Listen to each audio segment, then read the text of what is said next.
it does feel like this was a tipping point for a lot of college football fans with a few different debates happening. So let's try to fix it and let's try to make sense of a weird situation, but a really fun one to talk about in the college football landscape.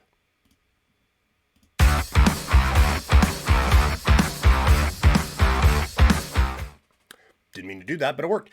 So, college football has forever been a very fun sport to talk about and follow. Like I do, like the passion, the pageantry, everything with college football. Love it. 10 out of 10, no notes. But this year, it does feel like a lot of people have hit a tipping point with the Lane Kiffin situation from a couple of weeks ago where Ole Miss, he was just like, yeah, deuces, I'm out of here. I'm not coaching a playoff game with you guys.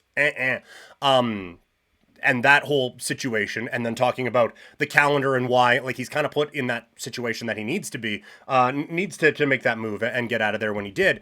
And now the college football playoff and all the debates that are around it. And I think a lot of this comes down to, for me, just too many teams involved in this. It's a 12-team playoff, and there's different caveat. There's going to be an extra one next year that would have got Notre Dame in it this year, which is another situation we'll talk about in a second. But 12 teams, you get the highest ranking of division winner or of conference winners that get to go into a few spots. Teams get buys. There's at-larges, whatever. I think it's too much. And I think you eliminate a lot of this conversation if you kind of trim it down a little bit. 2 was not enough. 4 was bordering on I think 4 was probably perfect. And it was the debate that I had at the time where I like to have more teams involved and more teams with an opportunity. But how many years have we talked about there being 8 teams that would be qualified to win a world champ or a national championship? It's just not. It doesn't happen that much. And 12? 12? No, we don't have that. So to me, 8 is the sweet spot for me. I get like the Pac-12 is still a thing. They're the Pac-2 right now, so I'm not going to include them in this.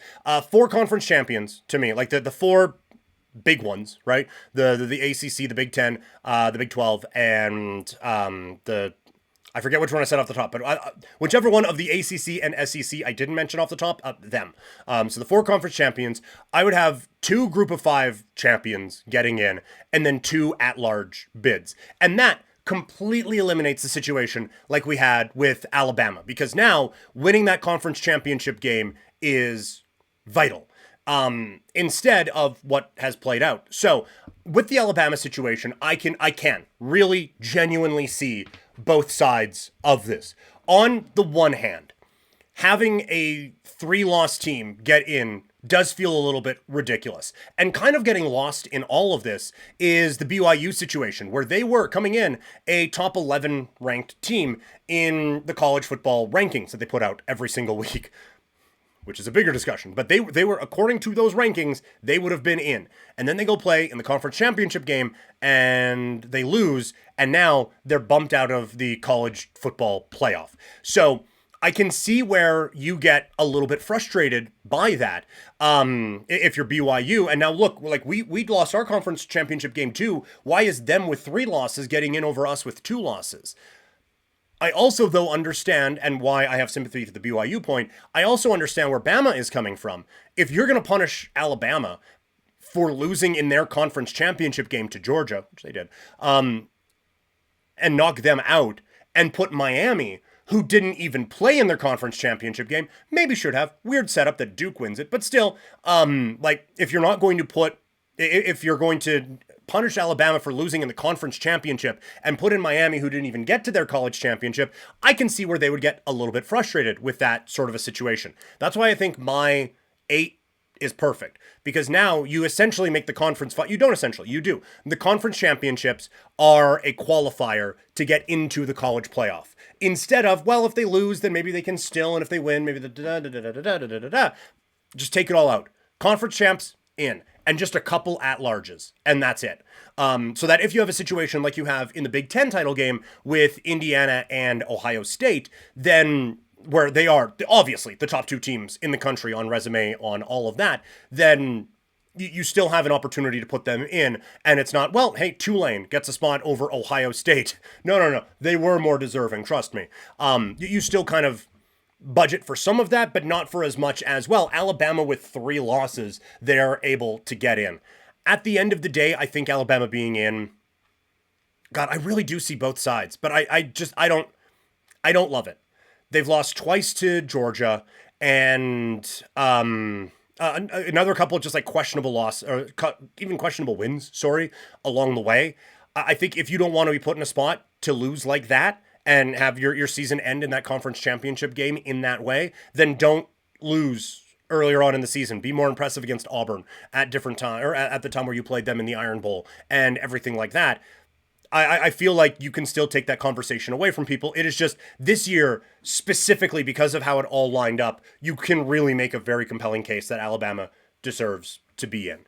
And you can very easily see again where everyone thinks there's Alabama and SEC favoritism going on as well. On the Miami situation, and again, there's a bias here. I'm a fan of the U, that they are, as much as I pay attention to it, they are my college football team. And so thusly, I am biased towards Miami and against Notre Dame. So it is kind of funny that the Catholics versus convicts battle at the beginning of the year comes into play now, and they are having this kind of discussion between the two sides. This one is a bit more of the committee's doing and their screw up than anything else. Miami getting in over Notre Dame makes all the sense in the world because Miami played Notre Dame and they beat them. Like that one is a straight line, 1-to-1. That should be obvious, right? Like, you can hear Texas's debate about, well, like, we scheduled a tough team at the beginning of the season, and we lost to them, and now we've lost a couple other games, and now we're out of it. It punishes us for scheduling these good games. But if Ohio State was right on that bubble, Texas kind of loses a bit of that argument.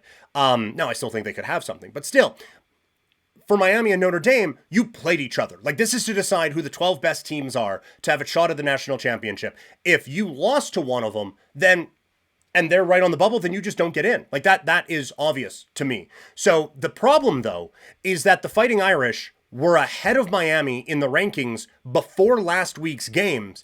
Neither team played, and Miami leapfrogs them into the playoff. That is where you can very easily see Notre Dame's frustration with all of that, where neither team, and it's not like any of the teams that they lost to played and looked impressive or not impressive or anything like that. Miami's losses were to Louisville and SMU. They weren't playing. And Notre Dame's was Miami and Texas A&M, and both of those are playoff teams. So, like, I don't get where Notre Dame... I don't get why Notre Dame was put ahead of Miami to begin with, and if you're going to do that, don't let us bully you into changing it the week after when nothing's changed, really. So that was their own fault for just not putting in enough of the thought of that head-to-head when you made the rankings a week ago, and then when you made the bracket, just like, Miami should be in there anyway. So it is really tough to make the case for Notre Dame. Like, again, they both had 2 losses, and objectively, Notre Dame's losses are better than Miami's losses, right?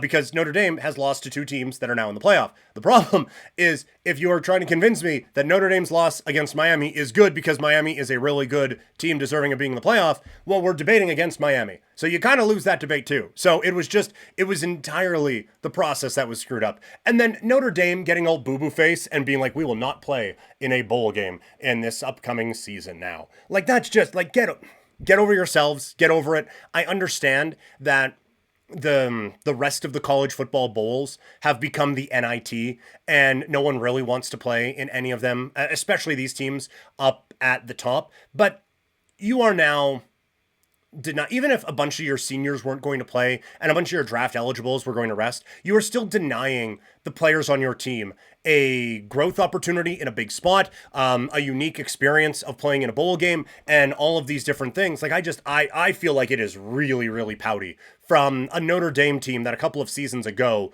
won a lot of national favor with being this kind of plucky underdog team to now just get boo-boo face because the committee didn't like you and had a weird thing with their rankings. Like, again, be upset. But to just sit out bowl season now, I think is really sketchy and really, it rubs me the wrong way. So, yeah, I don't like that. But ultimately, like, this is the way this played out is why college football sets this up the way it does. Is they want the freedom to do exactly what they did. My scenario of the 8 teams and only 2 at large, and all the other spots getting earned through championships, college football is set up in a way where now, like, you can't just do a season and standings and everything for every team, right?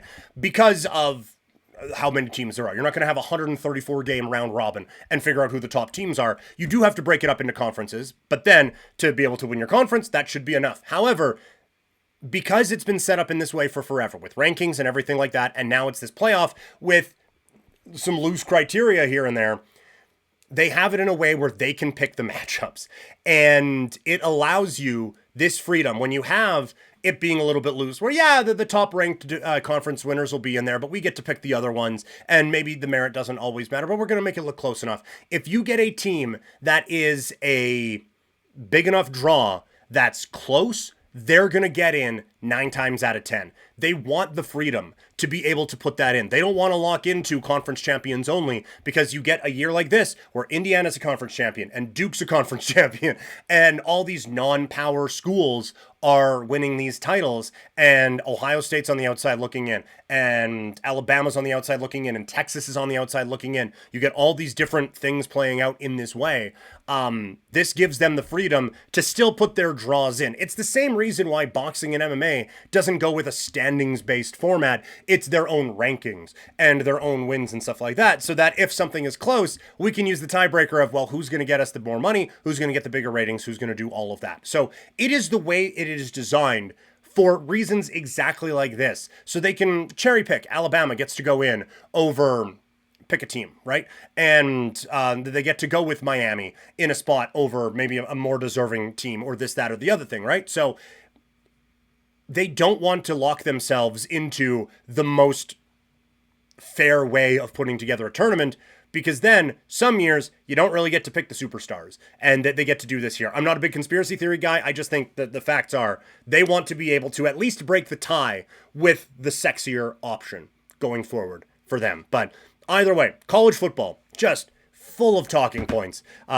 Really, really, really fun to just kind of break everything down in the college football landscape. So if you have any thoughts on that, I'm sure some Notre Dame fans are pretty pissed off about things right now, and a few fan bases are upset that Alabama gets in. Let me know your thoughts in the comments below. Appreciate you tuning in to Couch Potato Diary. Make sure while you're here, hit the like button, and then right beside it is the notification bell. Just hit that so you know when videos are coming out from Couch Potato Diary, so you can get right on the jump with a lot of the great stuff we have here on the channel.